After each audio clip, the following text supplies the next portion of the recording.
আসসালামু আলাইকুম, আপনাদের সবাইকে স্বাগত জানাচ্ছি আমাদের আজকের ভিডিও। ব্যবসার শুরুতেই ট্রেড লাইসেন্স না করলে কোনো সমস্যা হবে না। আমরা একটি বিষয় খুবই দেখি যে যারা নতুন ব্যবসা করতে আসে তারা সব কিছুর জন্য বাজেট রাখে, সব কিছুর জন্য তাদের টাকা থাকে। যখনই ট্রেড লাইসেন্সের কথা বলা হয় তখন তাদের কাছে বাজেট থাকে না, ফান্ড থাকে না, সবচেয়ে বড় কথা হচ্ছে ইচ্ছাটা থাকে না।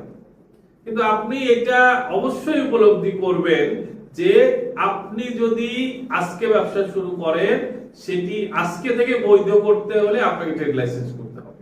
আপনার ব্যবসায় বৈধতা দিচ্ছে হচ্ছে ট্রেড লাইসেন্স। আপনি যদি ট্রেড লাইসেন্স ছাড়া একদিন ব্যবসা করেন, তার মানে একদিনে আপনি অবৈধ ব্যবসা করলেন। এটার সংখ্যা ডিউরেশন যত বাড়বে আপনি তত অবৈধ কাজের সাথে যুক্ত থাকবেন। তার মানে আপনি সরকারি আইন মানলেন না, আপনি ব্যবসাটাকে বৈধ করলেন না, কিন্তু আপনি নিজেকে একজন ব্যবসায়ী বলছেন।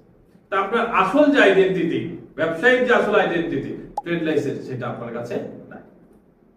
সিদ্ধান্ত আপনার। ভালো থাকবেন, সুস্থ থাকবেন। ধন্যবাদ সবাইকে।